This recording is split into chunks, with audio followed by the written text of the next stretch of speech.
자비로운 아버지 하나님, 이 아름다운 안식일 아침 저희가 주님을 예배하러 모였사오니 이곳에 강림하셔서 저희의 기도와 찬양과 경배를 받아 주시옵소서. 오늘도 저희가 주의 말씀을 기다리오니 주여 우리에게 말씀해 주셔서 이 말씀이 어둡고 어지러운 세상에서 우리 발에 등불이 되게 해 주시옵소서. 이제 저희가 예배를 시작하오니 모든 순서를 통하여 오직 아버지 홀로 영광받아 주시옵시기를 예수 그리스도의 이름으로 기원하옵나이다. 아멘. 교동문 819장 거듭남. 예수께서 대답하여 이르시되 진실로 진실로 내게 이르노니 사람이 거듭나지 아니하면 하나님의 나라를 볼 수 없느니라. 니고데모가 이르되 사람이 늙으면 어떻게 날 수 있사옵나이까? 두 번째 모태에 들어갔다가 날 수 있사옵나이까? 예수께서 대답하시되 진실로 진실로 내게 이르노니 사람이 물과 성령으로 나지 아니하면 하나님의 나라에 들어갈 수 없느니라. 육으로 난 것은 육이요 영으로 난 것은 영이니 내가 내게 거듭나야 하겠다 하는 말을 놀랍게 여기지 말라. 바람이 임의로 불매 내가 그 소리는 들어도 어디서 와서 어디로 가는지 알지 못하나니 성령으로 난 사람도 다 그러하니라. 만일 너희 속에 하나님의 영이 거하시면 너희가 육신에 있지 아니하고 영에 있나니 누구든지 그리스도의 영이 없으면 그리스도의 사람이 아니라. 물은 예수 그리스도께서 부활하심으로 말미암아 이제 너희를 구원하는 편이 곧 침례라. 이는 육체의 더러운 것을 제하여 버림이 아니요 하나님을 향한 선한 양심의 간군이라.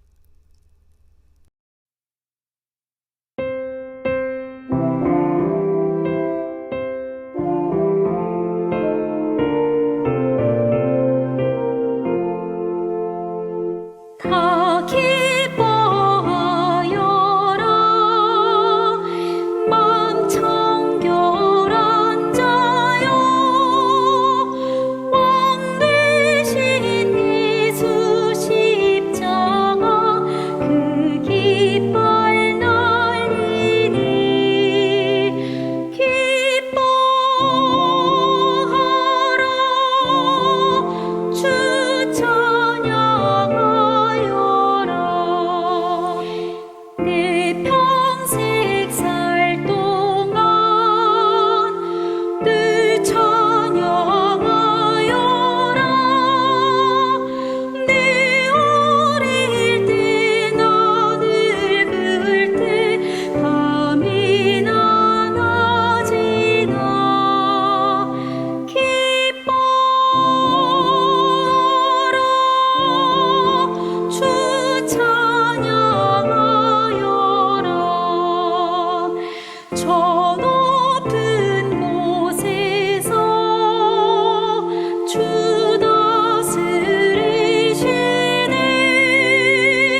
하늘을 볼 겨를도 없이 정신없이 세상을 살다가 마음의 먹먹함이 내 삶을 짓누를 때 그제서야 주님을 찾습니다. 행복을 느낄 겨를도 없이 분주하게 세상을 살다가 인생의 허무함이 내 삶을 짓누를 때 그제서야 주님을 찾습니다. 오늘도 여전히 주님은 그 자리에서 우리를 끊임없이 돌보시는데 부족한 내 영혼을 아직도 갈 길을 모릅니다. 내게 믿음 주소서. 내 연약한 마음 돌보소서. 한없는 주님의 사랑 알게 하소서.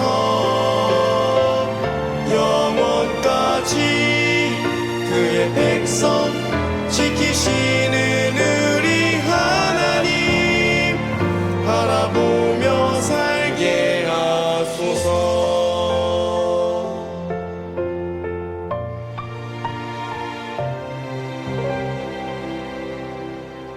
하늘을 볼 겨를도 없이 정신없이 세상을 살다가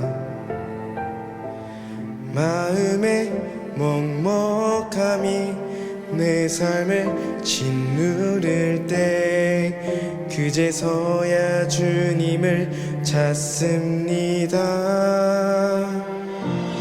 행복을 느낄 겨를도 없이 분주하게 세상을 살다가 인생의 허무함이 내 삶을 짓누를 때 그제서야 주님을 찾습니다. 언제나 사랑해 주님은 그 자리에서 끝까지 놓지 않고 돌보시는데 부족한 내 마음을 아직 돌아올 줄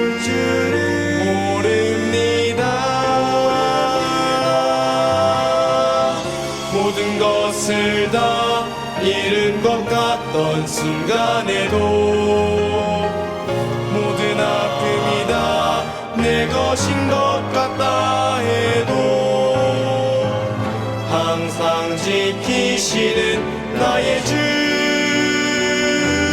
세상을 살아갈 힘 되시네.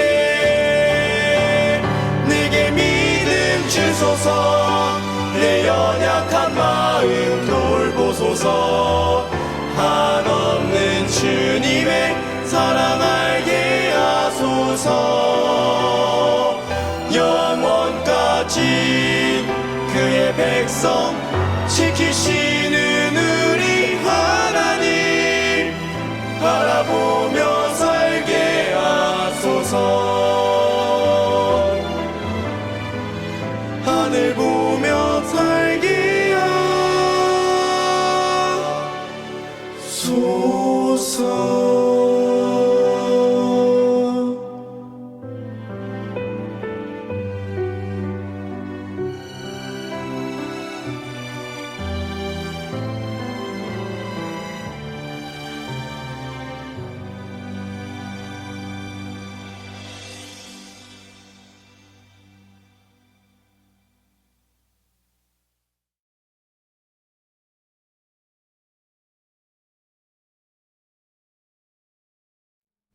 먼저 하나님 말씀 고린도후서 4장 16절을 제가 봉독하겠습니다.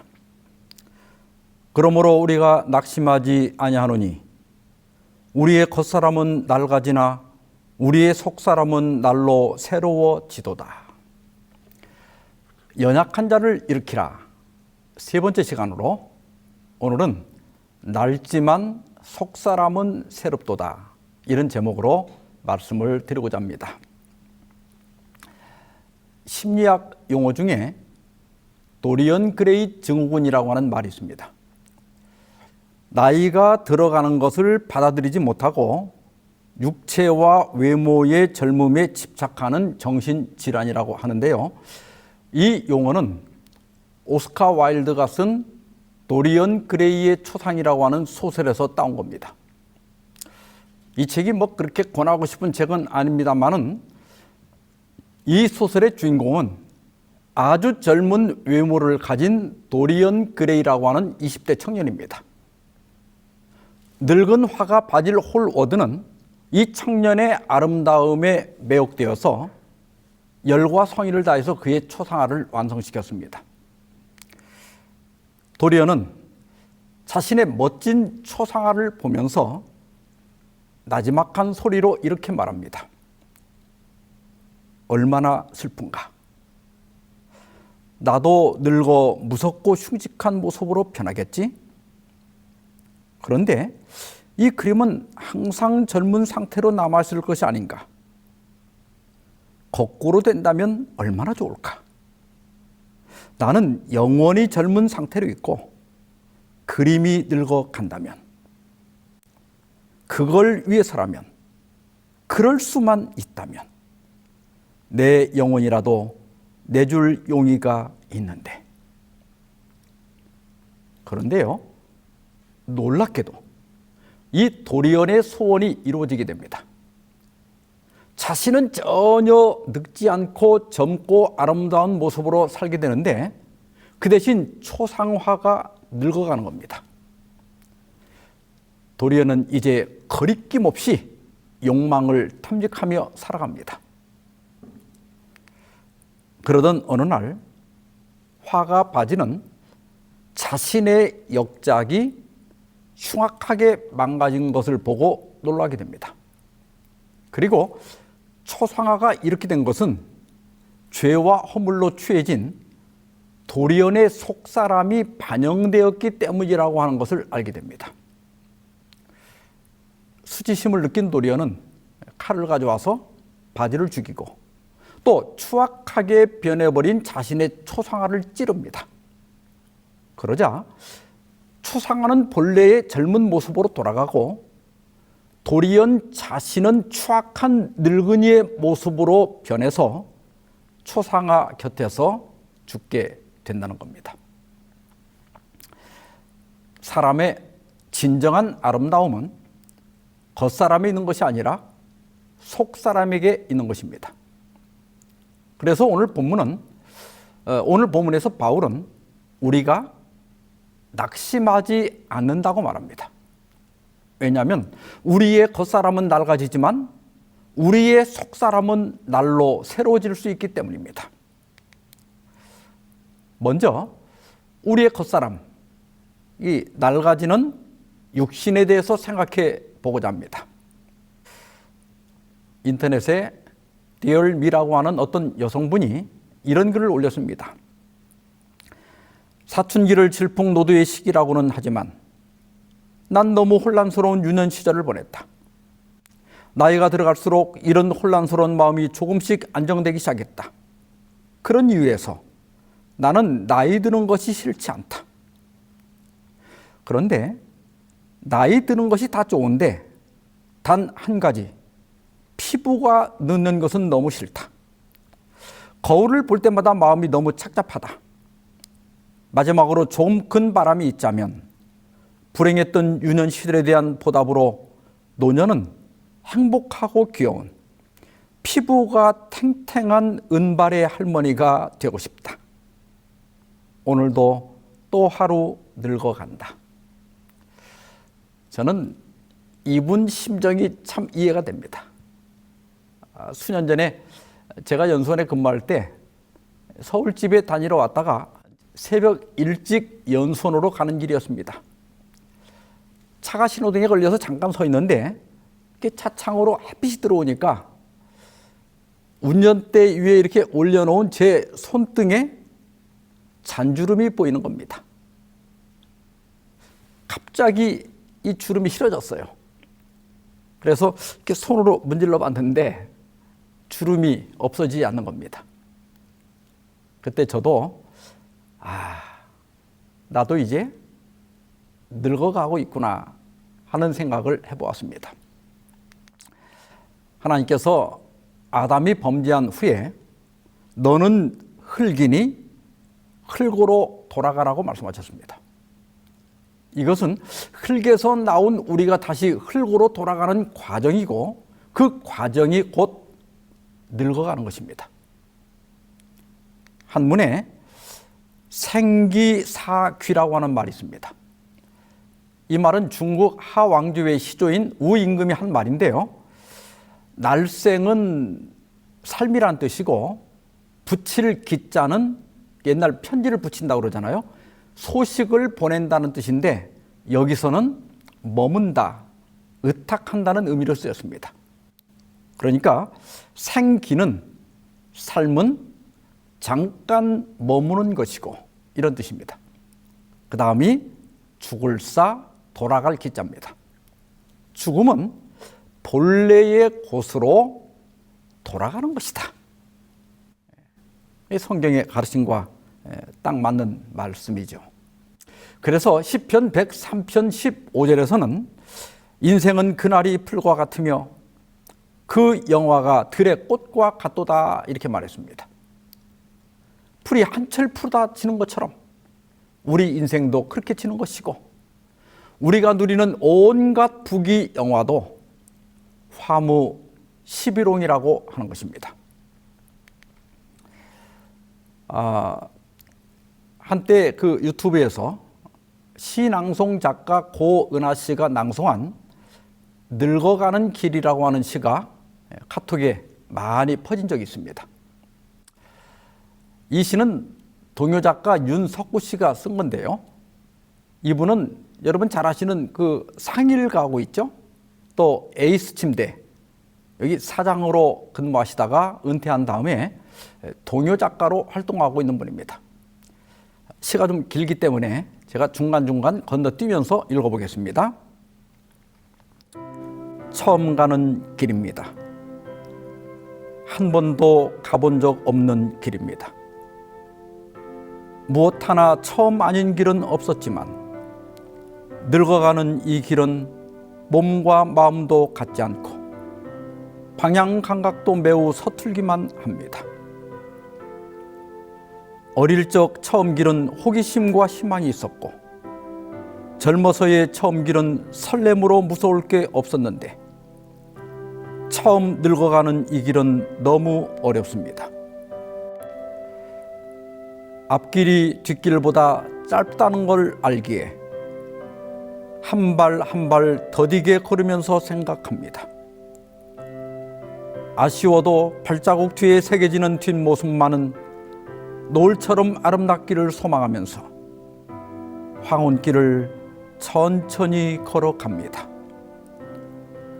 꽃보다 곱다는 단풍처럼 해돋이 못지않은 저녁 노을처럼 아름답게 아름답게 걸어가고 싶습니다. 늙어가는 길은 우리 모두 처음 가는 길입니다. 그래서 서툴고 어려울 수 있습니다. 몇 년 전에 중앙일보에서 잘 늙어가는 기술 6가지라고 하는 기사가 실린 적이 있습니다. 첫째는 눕거나 앉는 시간을 줄여 근육 키우기. 사람이 이렇게 늙어가는 노화는 막을 수 없지만 노쇠, 즉 일상생활이 불편할 정도로 약해지는 것은 늦출 수가 있다고 그래요. 그러려면 많이 움직여서 근육을 키우라는 것입니다. 둘째는 새로운 지식으로 뇌 자극하기. 나이가 들면 암기력은 떨어지지만 판단력은 오히려 높아진다고 합니다. 그래서 설교를 많이 듣고 찬미도 많이 부르고 교과 공부도 열심히 하고 기억절도 자꾸 암송하시기 바랍니다. 세 번째는 밖으로 나가 사람들과 관계 맺기. 이건 교회 열심히 다니면 됩니다. 교회 가서 내가 먼저 사람들에게 다가가고 또 젊은 사람들을 격려하고 또 교회 행사마다 참여하고 그렇게 하면 저절로 됩니다. 네 번째로 마음의 변화 이에 가족과 감정 공유. 나이가 들면 청각, 시각, 후각 이런 감각들이 다 떨어지지만 감성은 더 섬세해지고 예민해집니다. 이 세상이 크게 변하지 않는데 내가 더 민감하게 느끼기 때문에 분노도 잘 일어나고 때로는 배신감이나 우울감을 느낄 수 있습니다.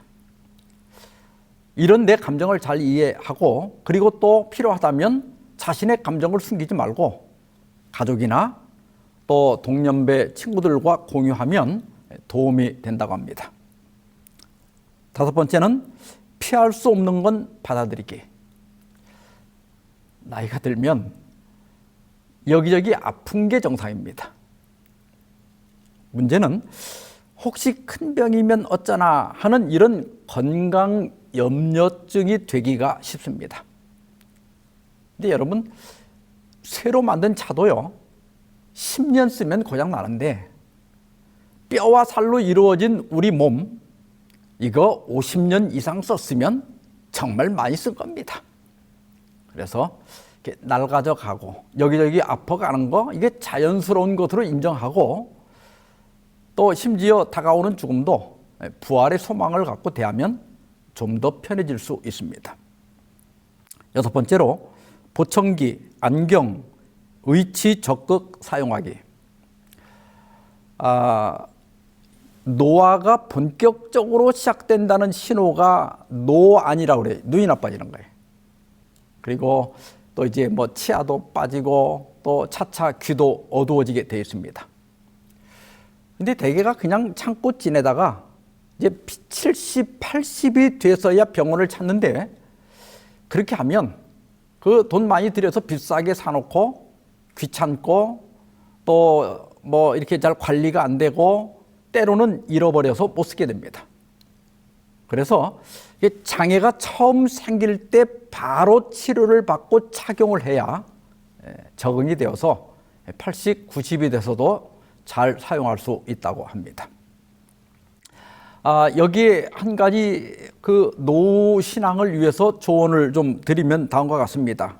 첫째는 아직 외출이 가능할 때 교회를 열심히 다니라. 나이가 들면 교회를 가고 싶어도 못 가게 됩니다. 그리고 교회를 못 가면 영성이 떨어질 수밖에 없어요. 그래서 갈 수 있을 때 부지런히 다니시기 바랍니다.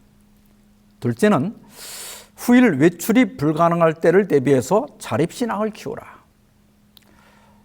전에 종말에 관한 설교를 할 때도 말씀드렸지만 집에서 혼자서도 성경 보고 기도하고 찬미하고 또 예배하고 또 안식일을 지키는 습관을 들여야 됩니다. 그래야 죽는 날까지 영성이 유지가 돼요. 이런 자립신앙이 안 되면요 나중에 혹 몸이 불편해서 교회를 한 10년 못 가게 되면 어떤 분들은 불신자나 별다를 바가 없게 될 수도 있습니다. 세 번째로 컴퓨터와 스마트폰 사용법을 배우라. 제가 보니까 나이가 드신 분들은요 누군가가 카톡으로 설교를 보내오면 그건 이렇게 클릭을 해갖고 들을 수가 있어요. 그런데 자기가 직접 원하는 목사님의 설교를 찾아서 듣지 못하는 경우가 많이 있는 것 같습니다. 그래서 아직 젊으신 분들은 빨리 배우시고 나이가 드신 분들은 그 젊은 사람에게 그 방법을 순서대로 적어달라고 해가지고 그걸 이렇게 벽에 붙여놓고 보면서 따라 하시면 됩니다. 두 번째로는 우리의 속사람이 어떻게 날로 새로워질 수 있는지 살펴보고자 합니다. 오늘 본문에서 사도 바울은 우리의 겉사람은 낡아지지만은 우리의 속사람은 날로 새로워진다고 말하고 있습니다. 여기 새로워지도다, 이 시제가 현재입니다.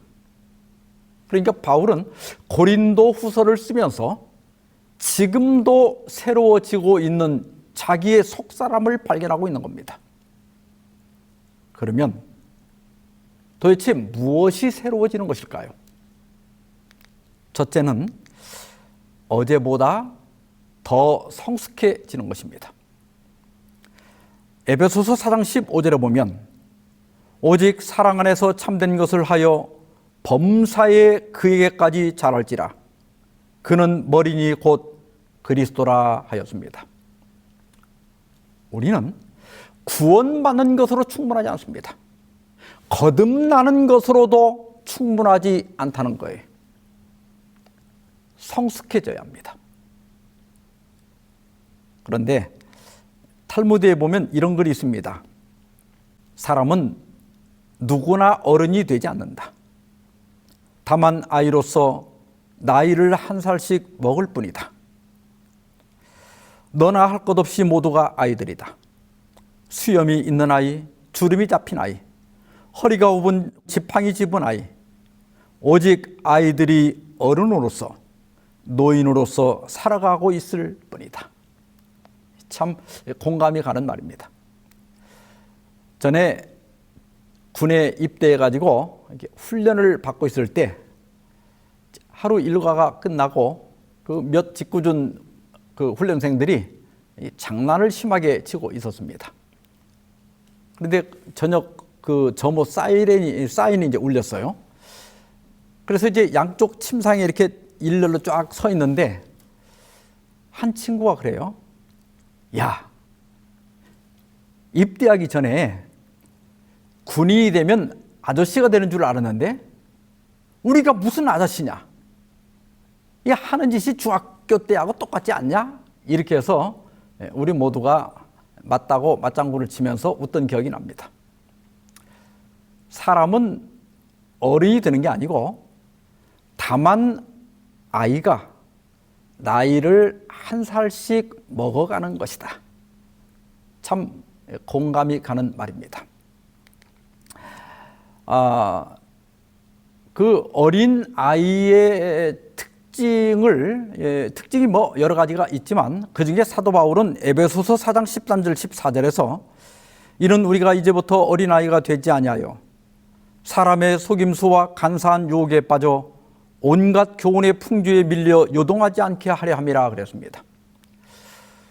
저는 이번 그 코로나 사태를 겪으면서 교인들 중에 공적인 안내나 설명보다는 어떤 사적 모임이나 또 근거가 모호한 음모설 같은 것을 더 믿고 이렇게 요동하는 분들을 보았습니다. 어린아이의 특징 중 하나가 속임수와 유혹에 쉽게 넘어가는 겁니다. 교회는 오래 다녔지만 구원의 확신이 부족하고 재림신앙에도 확고하게 서지 못하고 교회관도 정립되지 못하고 때로는 정신적으로도 성숙하지 못한 분들이 있습니다. 그래서 우리는 육신도 자라야 하지만 지식적으로나 또 영적으로도 성장할 필요가 있습니다. 사도 바울은 고린도전서 13장 11절에서 내가 어렸을 때에는 말하는 것이 어린아이와 같고 깨닫는 것이 어린아이와 같고 생각하는 것이 어린아이와 같다가 장성한 사람이 되어서는 어린아이의 일을 버렸노라고 하였습니다. 바울은 자신도 유아기 때가 있었다고 말합니다. 그때는 말하는 것이 옹알이에 불과했고 깨닫는 것이 제한적이었고 또 생각하는 것이 철이 없었다는 거예요. 그러나 이제 성인이 되어서는 그런 모든 것들을 다 그만두게 되었다는 것입니다.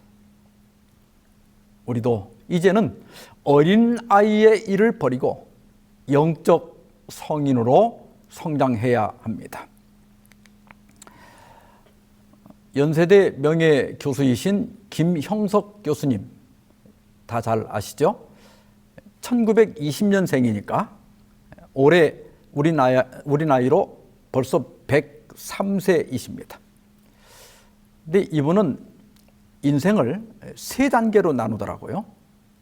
출생에서 30세까지는 교육을 받는 기간, 30에서 60세까지는 직장에서 일하는 기간, 또 60에서 75세까지는 학문적으로 또 인격적으로 성장하는 기간이라고 하였습니다. 그리고 75세부터 90까지는 그 성장이 유지되는 기간이다 이렇게 말했습니다. 사람이 50세쯤 되면 기억력이 떨어지게 되는데 그러면 보통 이제 내가 늙었나 보다 이렇게 생각하죠. 근데 그건 잘못된 생각이라는 거예요. 기억력은 떨어지지만 사고력은 오히려 올라간다는 거예요. 그래서 김 교수님이 말씀하시기를 자신이 책을 여러 권 썼는데 문장력은 50대 후반에서 60대 초반에 가장 좋더라 하는 거예요. 그리고 이제 나이가 들면서 문장력은 확실히 떨어지는데 사상은 오히려 더 좋아지더라는 거예요. 그래서 인생의 황금기는 60세부터 75세까지다 그랬어요. 그리고 이 시기를 사과나무에 비유하셨습니다. 사과나무를 심으면 가장 보람 있을 때가 언제죠? 나무를 키울 때가 아니라 열매를 딸 때입니다. 그러니까 60세 이후가 바로 열매를 맺는 시기고, 그래서 60에서 75세까지가 인생의 황금기라는 겁니다. 그러나 60이 넘는다고 해서 누구나 무조건 성장하는 건 아니라는 거예요. 성장하려면 내가 나를 관리하면서 키워야 하는데 거기에는 두 가지가 필요하다고 그랬어요. 첫째는 공부를 하는 것이고, 둘째는 일을 하는 것이라고 했습니다. 공부를 많이 해도 일하지 않으면 사람도 녹슬고 만다는 거예요. 그래서 공부하고 일하는 사람이 인격적으로 또 영적으로 성장한다는 겁니다. 그리고 이렇게 공부하고 일하는 사람의 공통점이 하나가 있는데 그것은 취미 활동을 한다는 거예요. 취미 활동을 해야 일하고 공부하면서도 행복할 수 있다는 겁니다. 저는 이 말에 참 공감을 했습니다. 나이에 안주하지 말고 끊임없이 자아 성장을 위해서 공부하고 노력해야 합니다. 중국 사서 중에 하나인 대학이라고 하는 책에 보면 구일신, 일일신, 우일신 이런 말이 있어요. 여기 구는 진실로 구자입니다. 날일 새신. 그러니까 진실로 날로 새로워지려면 일일신, 나날이 새롭게 하고, 그 다음에 여기 우자는 또 우자입니다. 또 나날이 새롭게 하고 또 일신, 날로 새롭게 하라 그런 뜻입니다. 쉽게 설명하면 정말 새로워지고 싶다면 날마다 순간마다 새로워져야 한다는 뜻입니다. 옛날 은나라의 탕왕은 이 말을 세숫대에다가 새겨놓고 세수를 할 때마다 이 말을 읽으면서 마음가짐을 새롭게 했다고 합니다. 우리도 인격적으로 또 영적 성숙을 위해서 또 공부하고 또 말씀을 듣고 그리고 일하고 봉사하며 그렇게 살기를 바랍니다. 그래야 우리가 성장할 수 있으니까요. 둘째로 속사람이 새로워지려면 어제보다 더 관용해져야 합니다. 빌립보 4장 5절에 보면 너희 관용을 모든 사람에게 알게 하라. 주께서 가까우시니라 하였습니다. 이 관용이라고 하는 것은 본래 양보하는, 온화한, 친절한 이런 뜻입니다. 그런데 이곳에서는 순종하는 정신, 온화함, 친절함 등을 의미하는 명사로 사용되었으며 따라서 논쟁 및 자아 추구의 정신과 반대되는 관용이다 그랬습니다. 다시 말해서 관용이 뭐냐? 관용은 논쟁하지 않는 것이다. 왜 논쟁하지 않는가 하면 논쟁을 통해서 사람이 변하거나 세상이 변하거나 세상이 문제가 해결되지 않기 때문입니다. 그리고 내가 침묵하거나 양보해도 세상 일이나 교회 일에 큰 문제가 없다는 것을 아는 것이 관용입니다. 또한 여기 자아를 추구하지 않는다 그랬어요. 나이가 들수록 시야가 좁아지면서 자기 중심으로 변하기 쉽습니다. 옹고집을 부린다는 것은 늙고 있다는 증거 중에 하나입니다. 성장하는 사람은 수용력이 있습니다. 그래서 진리가 아니라면 양보할 줄도 알고 또 타협할 줄도 아는 것입니다. 그런데 여러분, 이런 관용은 어디서 나올까요? 삼여라고 하는 말이 있습니다. 사람은 평생을 살면서 하루는 저녁이 여유로워야 하고 1년은 겨울이 여유로워야 하며 일생은 노년이 여유로워야 한다 그랬습니다. 저녁에도 여유롭지 못하다면 오늘 하루 내내 고달프다는 뜻이고, 농사가 끝난 겨울에도 여유롭지 못하다면 1년 내내 고달프다는 뜻입니다. 마찬가지로 노년이 여유롭지 못하면 일생이 고달프다는 뜻입니다. 노년이 여유롭다고 하는 것은 시간적 여유도 의미하지만 더 본질적인 것은 마음의 너그러움, 생각의 너그러움을 의미합니다. 이런 너그러움에서 관용이 나오는 거예요.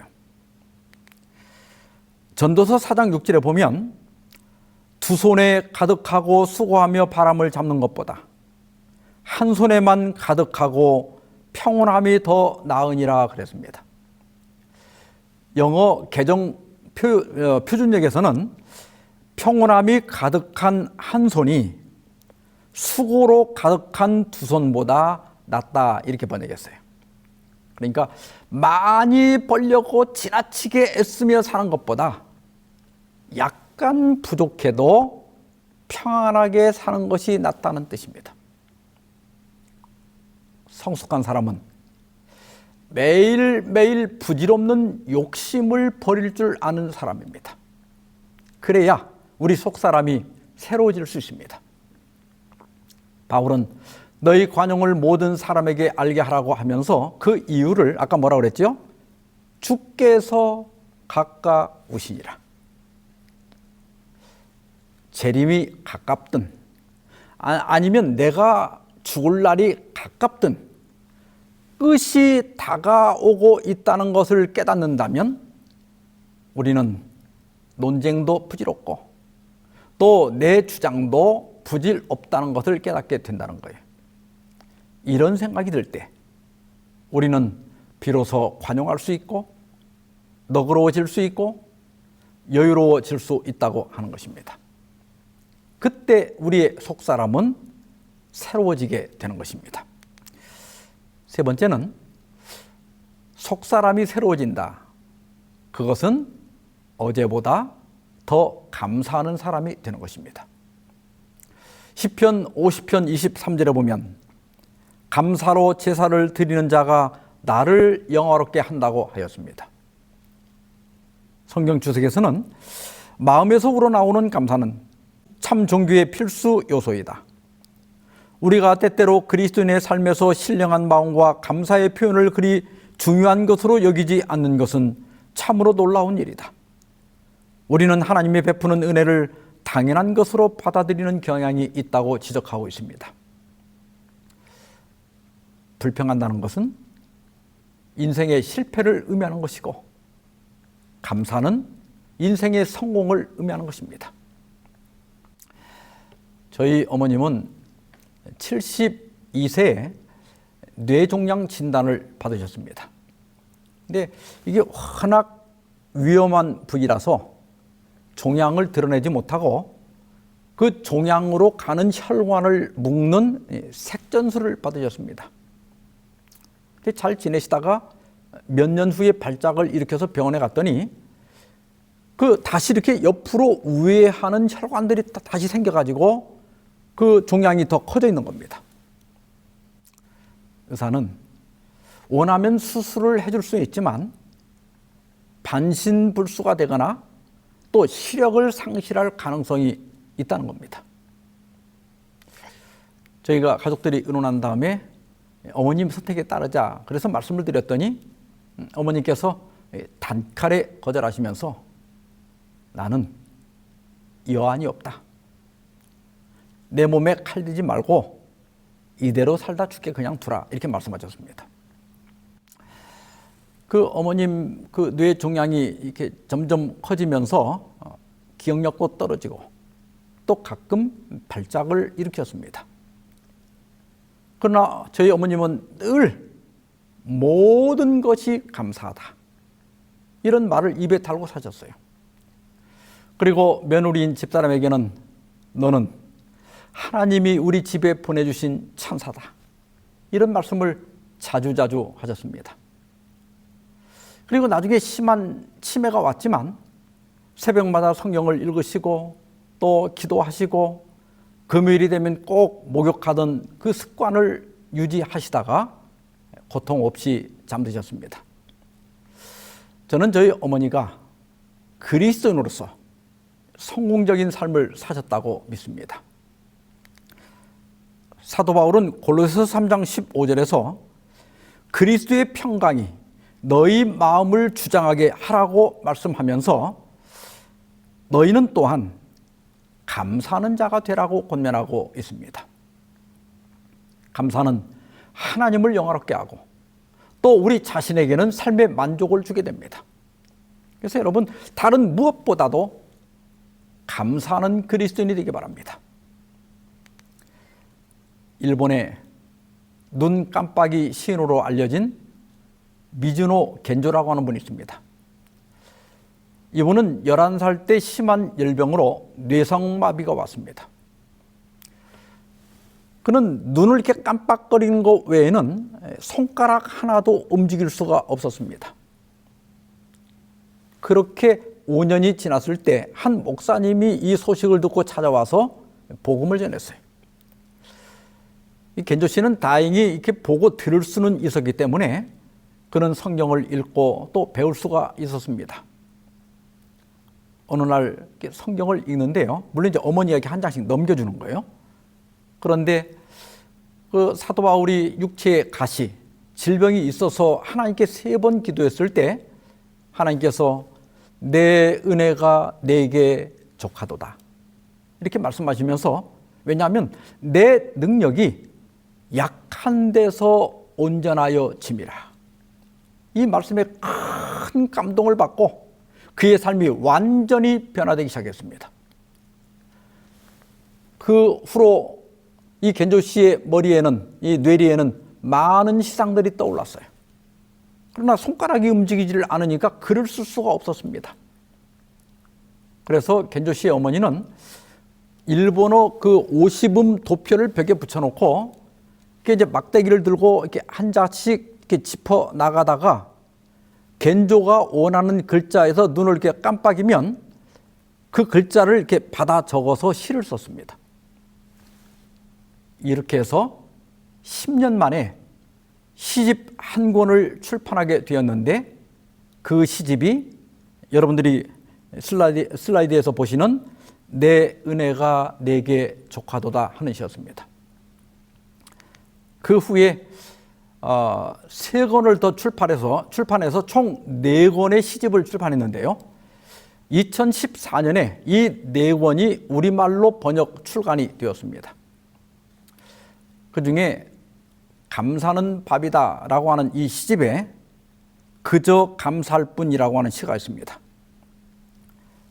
나는 가족, 사람, 주를 위해 아무것도 할 수 없어.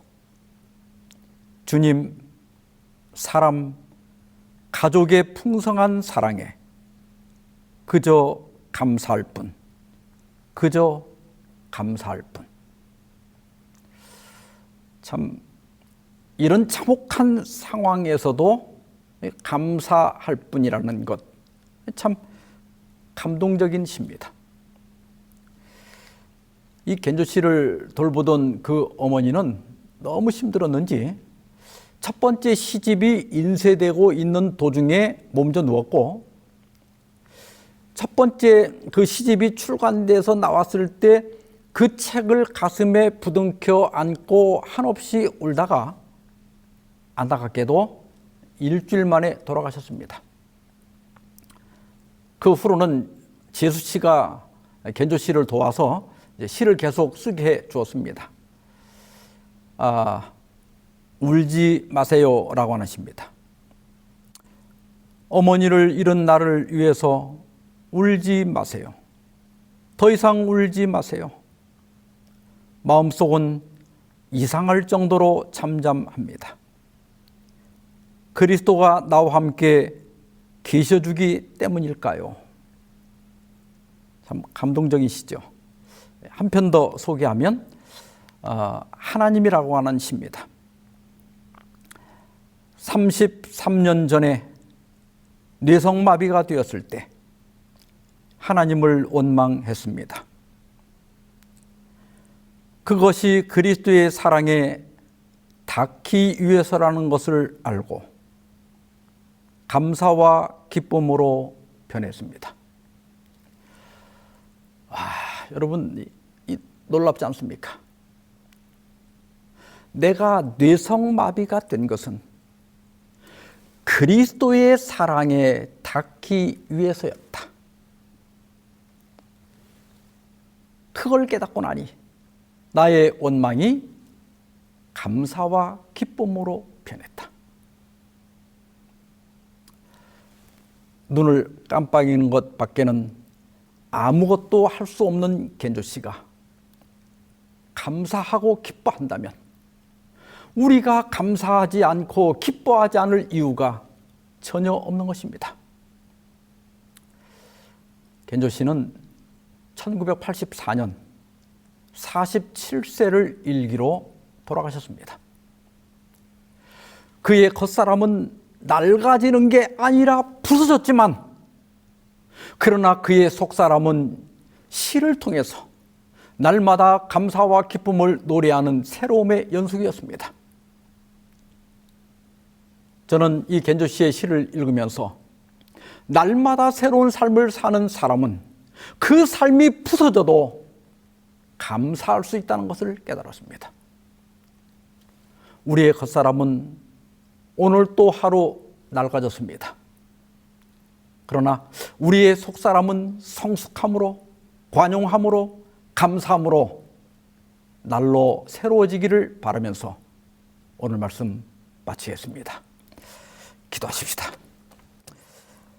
자비로우신 주님, 생명의 근원이신 주님을 떠나 늙고 낡아져 결국 흙으로 돌아갈 수밖에 없는 저희들을 긍휼히 여기셔서 우리의 구주 예수 그리스도를 보내주시고 우리를 구원하시고 영생의 소망을 주셔서 감사합니다.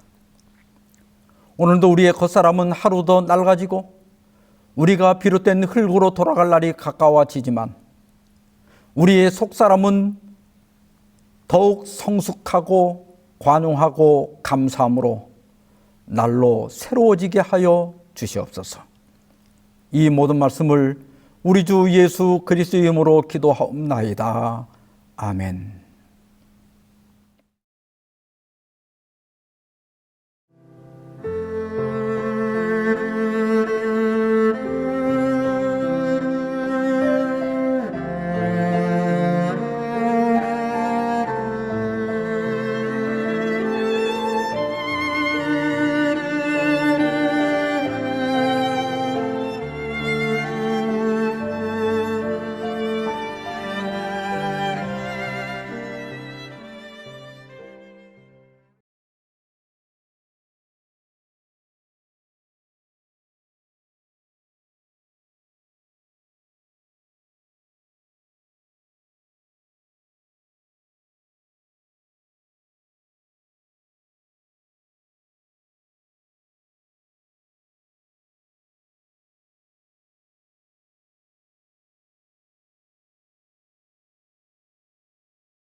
슬픈 일을 많이 보고 늘 고생하여도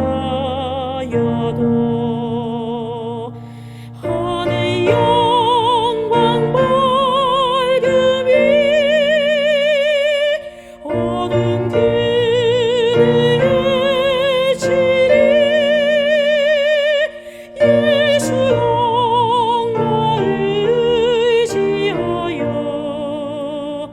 항상 빛이 오도다. 내가 걱정하는 일이 세상에 많으니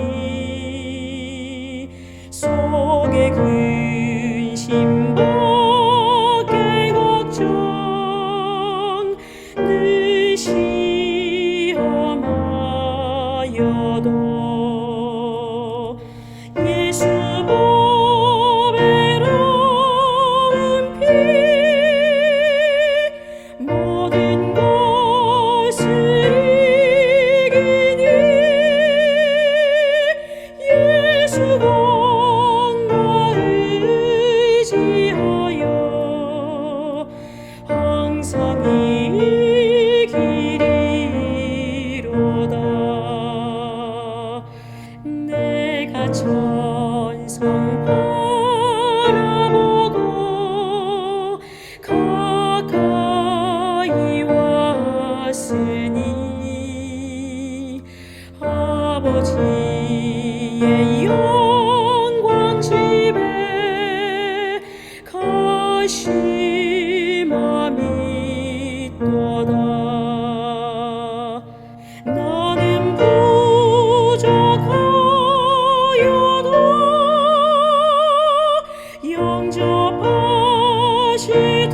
영접하시더이니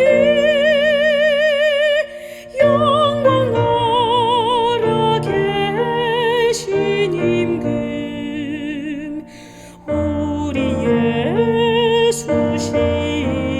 예수시로다.